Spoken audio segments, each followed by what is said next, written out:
Hi, I'm Mitch Gallagher, and this is Sweetwater's Guitars and Gear. This time out, we have a very special edition because we have a very special guest. Brent Mason has joined us. Thanks for coming in, man. Yeah, Appreciate it. Appreciate you taking the time. You're actually here recording an album. We're doing some session work in the Sweetwater studios, correct? Yeah, Correct? What are you working on there?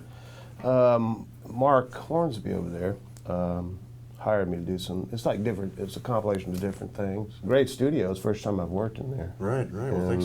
We're doing something today, an artist recording a song he's from upstate New York, and they're doing a little kind of a clinic scenario in there where they got some people that are trying to educate themselves on recording, Pro Tools, and anything else.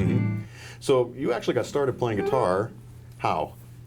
I got started playing guitar. My dad was a guitar player, and he played acoustic. My whole family played, actually. Okay. From all the way back to my grandparents and aunts and uncles. We were just a big musical family. But my dad played, and he played, you know, he played that thumb picking style. That's probably why I always kept the thumb pick, right? Even up to this day. You know, that stuff like all that Merle Travis stuff. Sure. So he showed me a lot of that. I just have some albums that my dad bought, like Chet Atkins, and then he bought a Jerry Reed album. So I listened to Jerry Reed, and I got real interested in his style back then, you know, when I was about 10 years old, 11 years old. So I started taking those records and verbatim, you know, back then on vinyl, you know, moving the arms and trying to decipher what was going on there phonetically, you know.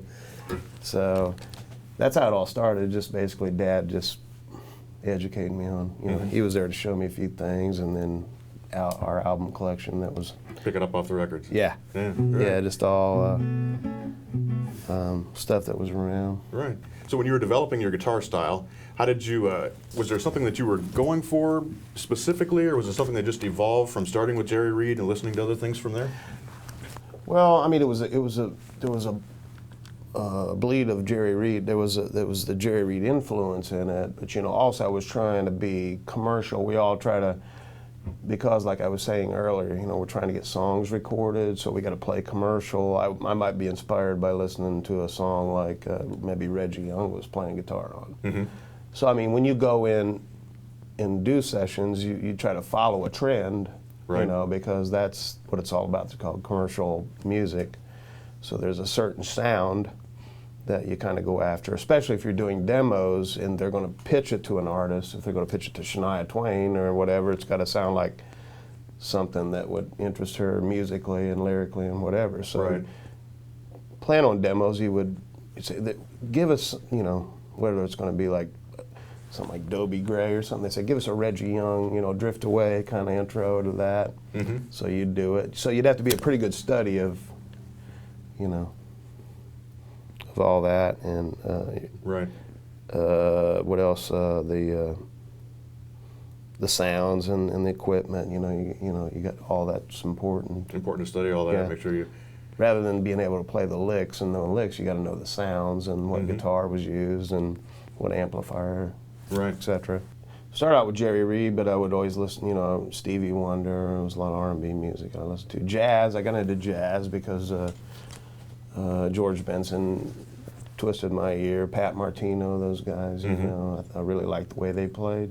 And so then that filtered me into the jazz thing. And something I never really mentioned, but it's very important, coming from a country background, the steel guitarists, Buddy Emmons, who played amazing jazz. He was, and just a beautiful all-around steel guitar player, very versatile, but would do bebop records and stuff like that, oddly enough, you know, on a steel guitar. But it was amazing, and that inspired me. I listened to him a lot, so you can hear a little bit of him in me too. So it's just a hodgepodge of all that stuff, you know, you do all that, and somehow it all is just, it makes a soup of it, you know, and then you come out with your own style, and somehow it always kind of peeks through whatever you're doing. Whether it's rock or jazz, you know, there's the little bit of you that comes out in it. Right. Now, I think most people associate studio guitarists with being able to read pieces of music that have the whole page is covered with black notes. But you don't actually read music, is that correct? Well, I do enough to get by. I do. I mean, there was a time I didn't, but I mean, I've been doing it so long now. I just sort of picked it up along the way. Yeah. But I mean, but I don't. You know, sight read. I mean, if you stuck a symphonic chart in front of me, I'd be sweating blood. Right. You know, I'd be figuring it out. I'd be going. You know, somebody be get some coffee, and I'll be going. You know. Looking at it, and then act cool when I got back. Yeah, I got it. Intro. Yeah. But no, I'd be. That's the whole thing. You know, how you make a guitar player turn down is stick a chart in front of them. Right. That was pretty much true. Right. So when you go into a session in Nashville, you're typically seeing the Nashville number system. It's a chord chart that you're working from, not so much written out parts that you're playing. And are you coming up with those parts then on the spot when they say we need an intro here, we need a fill, we need a...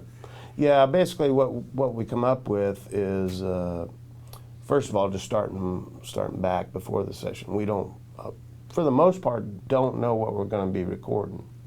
We have no idea. We know it might be Darius Rucker or something, you know. We don't know what he's going to do. Right. We're just going to come in there and say, well, we got a pretty good idea what he might be doing, Shania or something, you know. We know the artist's style, and then there's, of course, new artists. We have no idea when we go in there what they're going to sound like. Right. And then we'll designate a leader. This is how we pick leader out in Nashville, the guy that gets the pad real fast and the pencil, and we go, oh, he's the leader. He's going to make double scale. Right. He's writing out the chart. Right. You know, so we're all like, let me get one of those charts. I want to make a little more money. But that's how it all starts. So they play the song, and everybody's kind of in a room like, you know, sitting in here, play the demo, or whatever the piece of music, or if they sit down and play it on the guitar, they may want to go from that angle. Somebody just writes the basic chord charts out, number system, on a paper, verse, chorus, you know, repeat, first ending, whatever, but it's all numbers, you know, and that's all there is. Now, if there's some kind of a main lick, you know, might go, you know, if it's something like that, somebody may scratch out something above one of the, like as a signature lick, a little bit of the notes of it, just to keep it in your head. But nothing's any intricate about it at all. As far as the rest of the song is pretty much based on anything creative you got that you want to throw in the hat. Right. You know. Right. So it's fun like that, you know. So a lot of times, and sometimes they don't even have a hook lick or a signature lick. We sit down and come up with one, you know. Right. Something like that I just played, or if it's a guitar. And they always say Nashville's the guitar town, you know. Right. And it's always a guitar player that, you know, give us one of those low licks. You know, and a lot of licks that I came up with back when all that Roadhouse kind of rock and country came up, I was thinking kind of like low guitar all the time, like Duane Eddy, you know, because I always liked that low, fat, low string guitar that he played. So I'd always be thinking of low licks, you know, always that have that twang to it. And I think, you know, like people like Pete Anderson was doing that with Dwight Yoakam on the West Coast, and we were doing it on those Brooks and Dunn records and Alan Jackson, you know. So normally you're associated with your heavily modified Telecaster that you played for many years, but today you've brought a PRS. Can you tell us about this guitar that you have here? Yeah, this guitar I brought because I brought my Telecaster. Of course, I'm working in the Sweetwater studio with Mark Hornsby, and brought in a few different guitars that might cover what I'm doing, and this was one of them. And this is a guitar I picked out, the wood over at Paul Reed Smith's factory. You know, I took a tour, and, you know, I've been working with Paul closely now. I'm kind of joining that camp because, just to say, you know, Paul helped me out a lot because everybody's probably heard of that big flood we had in Nashville. Sure. A lot of people lost some, you know, great instruments. And I lost a few instruments like a baritone guitar and certain acoustics and stuff like that. So I was basically, right when that happened, even the guitars I got back, some of them like a 65 Strat, Fender Strat, and a 68 335, you know. Right after that I was kind of in limbo because I I had insurance on them and stuff like that, but still loved the guitar. And I thought, God, if I could still make these playable, Right. I really want to. So Joe Glazer, a guitar builder in town, and he said, I think I could bring those back. There's a methodical way. You dry those out and clean because it was pretty nasty from floating around in water for 2 days, Yeah. And so he took those guitars and brought them back. But in the meantime, I was kind of in limbo, had sessions, so Paul Reed Smith and the guys like Herb Schuker, that was the Nashville rep there, he brought us, he said, you should try this out. So he brought some guitars, like a baritone guitar, and I just was blown away with them. Mm-hmm. And David Grissom, he had his model, and Right. guys like Kenny Greenberg and guys were playing those, and I always thought, man, Kenny, that's a great tone you got. And David was playing, of course. Sure. I worked with David a lot. Sure. Really liked that guitar, so got one of those guitars, and just all of a sudden I had about 3 or 4 PRS guitars in there. Mm-hmm. At first, I didn't think I was wanting to like them because I thought, oh, they're just a pretty guitar. I don't like pretty guitars. So I was being very, very judgmental of them, off the bat. But when you play them, you go, wow, they do sound good. Mm-hmm. These are good, man. Right. So anyway, after all that, then I started playing them, and then I met Paul more. I knew Paul, surfacely kind of knew him, but then I got to know him. He was a cool, fun guy, and I finally went to the factory, and I saw how involved and how much love they go into building those guitars. Absolutely. Because I never, like I said, I was being very judgmental early on, thinking, they're just pretty. They're just going to put them in front of hang them on the wall and just good for show Right. on a award show or something, and then throw them in the back. But they sounded great, and just all the care and tedious work they put in pickups, wiring, and the philosophical, points about pickups and wood and how they resonate and what bridge to use. I mean, it was all very, micromanaged in a good way. Mm-hmm.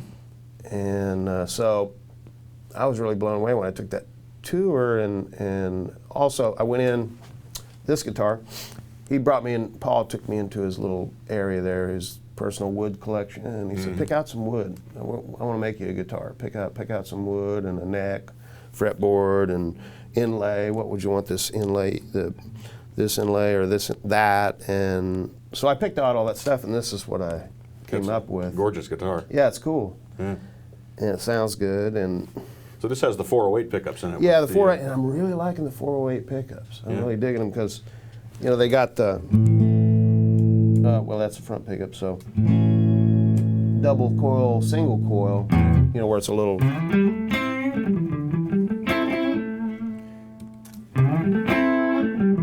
fatter, but not a volume drop at Right, all. So right. you get that single coil sound without the volume drop, but with a flip of a switch. So that was pretty cool. And they got a really good snap to them. When you're playing low notes, sometimes certain guitars, humbuckers can get kind of dark, and you don't hear the low notes as much when you're down on the low notes with distortion or whatever. It just kind of sounds a little saturated. This has attack to it, plus it has that sustain and tone's great. So I'm really digging these pickups. Right. And this That's guitar. Great. Yeah, it's a beautiful instrument.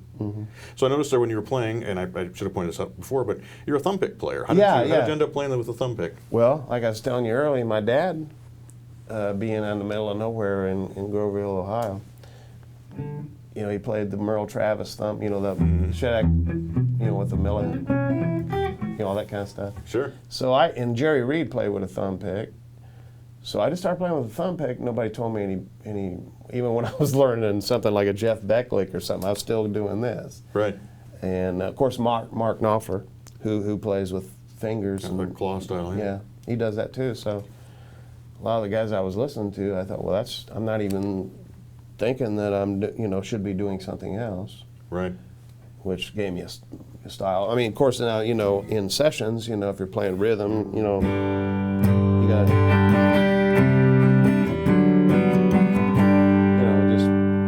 or I'll I'll use a pick on some stuff, but if you're doing music, use it as a pick. Sure. You know.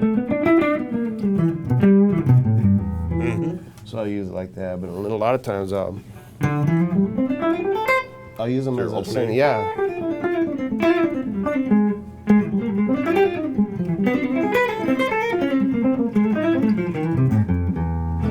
Right. So do you have nails on your fingers then? Yeah, So they're terrible looking. So you use acrylics? Yeah, On just they're fake nails, and I used to be able to find clear ones, and then they became so thin because you know they weren't made with the notion that guitar players are going to use them. Right. It was for people who want to have beautiful nails and paint them. Right. But these are the only ones thick, so I had to go on eBay and find the old style, and unfortunately they came in this real white that looked like it had some kind of disease or something. I bought the whole stock eBay, which was probably will last me most of my life. Right. Well, that's great. I just found a big, you know how eBay is great for that. You can find some obscure thing and get a lot of it. Right. Well, playing as much as you do, you probably have to use that because, like, I've got natural nails and they wear off. If you, Yeah. Now, acoustic players always have nails anyway. You know. Yeah. You know. They're always doing the. Without the nails, you don't have the. You don't get the attack. The pick attack, yeah. Right. Very good. Brent, thanks so much for coming in Yeah, today. you bet. Really appreciate your time. Thanks for coming up to the studios. I know we're having a blast working with you. Yeah, in it's there a as lot well, of fun. Making some great music. Really appreciate it. Thanks. Thanks for joining me for this special edition of Guitars and Gear. I'd like to thank Brent Mason one more time. Be sure to tune in next time. We'll have more guitars, we'll have amps, we'll have pedals, we'll be making more music. I'm Mitch Gallagher. What's the next chord? You got to try. Yeah.